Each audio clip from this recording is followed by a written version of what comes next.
Olá, sejam muito bem-vindos ao Miracles. Eu sou Vivian Kelaken-Fakuri e hoje a gente vai falar como ensinar a verdade.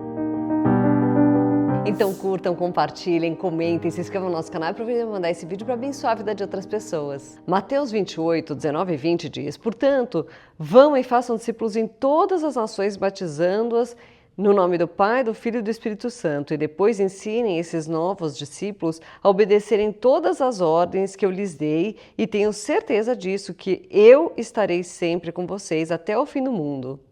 A gente entendeu então que a gente deve fazer discípulos de todas as nações, e isso é um mandamento para todo mundo, não é uma sugestão. Ele não está falando, olha, se você estiver super afim de fazer isso, se você se achar muito talentoso, se você gostar disso, se você sentir aquela vocação muito grande, então faça.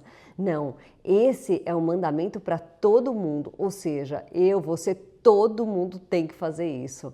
Tem que fazer discípulos de todas as nações. Mas aí você me pergunta, e o que é um discípulo? Bom, no original grego, a palavra discípulo é matateu. Dá uma olhada no que ele fala, né, na tradução aqui. Seguir seus preceitos e instruções. No contexto bíblico, ser um discípulo significava mais do que simplesmente seguir alguém. Os discípulos de Jesus eram chamados a viver de acordo com os seus ensinamentos e compartilhá-los com os outros. O ato de fazer discípulos não se limitava apenas à transmissão de informações, mas também envolve investir na vida daqueles que estão sendo ensinados, orientando e encorajando-os a crescer em sua fé e no conhecimento de Deus. Então, quando você começa a fazer discípulos, você está basicamente fazendo o que Jesus fazia. Aliás, se você não sabe, não era só Jesus que fazia. Isso era o normal para qualquer rabino. Os rabinos, eles tinham esse método como método de ensino. Era o discipulado, né, que também, logicamente, era o método de Jesus. Ou seja, um talmide, né, que seria um menino que ia começar então a ser ensinado a ser um rabino, ele ia passar a morar na casa do rabino, né? Ele e toda a turma de pessoas que esse rabino ia escolher, que era uma turma logicamente pequena, mas eles então iam viver o tempo inteiro com esse rabino, ao ponto de morar com ele, morar dentro da casa dele. Como Jesus tinha todo um ministério, né, e esse ministério era um ministério itinerante, porque ele não veio ser um rabino qualquer, mas um rabino que mudaria toda a história do mundo. Então, ele ficou indo, né, para vários lugares, ele não ficou parado num lugar. Por isso, eles não foram morar na casa dele, mas eles dormiam, sim, todos no mesmo lugar. Quando eles iam para algum lugar, a não ser quando Jesus pediu para que eles fossem para outros lugares, né, de dois em dois, eles iam com Jesus para os lugares e dormiam nos mesmos lugares que ele. É importante você saber que todo cristão precisa ser discipulado. Se você é um cristão e se você realmente está querendo levar as coisas a sério, você precisa de um discipulador. E depois você precisa passar a discipular outras pessoas. Quando você já estiver discipulado, quando você já estiver preparado o suficiente, e daí o seu discipulador é que vai definir isso, você precisa também começar a discipular outras pessoas. Mas se você não tem, é muito importante que você procure um discipulador. Sabe por que é tão importante ser discipulado? E sabe por que é tão importante discipular?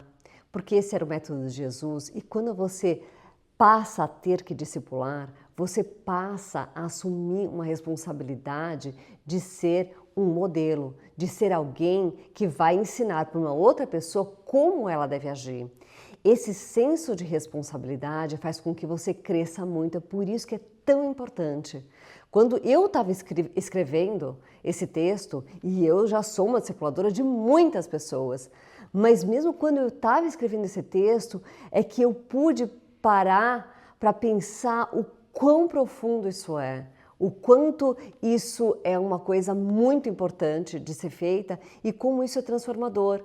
Porque quando você pensa, puxa vida, eu sou um modelo, então você pensa, eu preciso mudar aqui, eu preciso mudar lá, eu preciso ficar com tudo o mais perfeito possível para poder dar exemplo. O discipulado, ele faz com que uma pessoa que ia crescer numa velocidade X, cresça numa velocidade 20 vezes aquele X. É impressionante. Eu vejo pelo meu grupo, né? Eu tenho alguns grupos que eu ministro, e eu vejo pelos meus grupos as pessoas que são discipuladas e as que não são. Fica um abismo de diferença, fica muito, muito, muito, muito diferente, porque quando a pessoa está sendo discipulada, ela está tendo como se fosse uma aula particular, é 1 a 1. Então fica muito diferente do que você ter uma aula grupal, que muitas vezes você está com um problema em alguma área, você precisa ser corrigido em alguma área, e o seu discipulador vai observar e vai falar, olha, você precisa melhorar aqui, você precisa melhorar ali. E quando você só ouve cultos grupais, você só ouve, né, ministrações grupais, você está lá e pode ser que você deixe escapar na sua vida algumas coisas erradas que você está fazendo, porque muitas vezes você nem percebe que você está errando. E saiba, se você acha que é muito complicado ser um discipulador, de uma certa maneira você já é. Porque aonde quer que você vá, você já está de uma certa maneira discipulando as pessoas. A maneira que você age vai estar sempre sendo vista por outras pessoas e as pessoas tendem a copiar.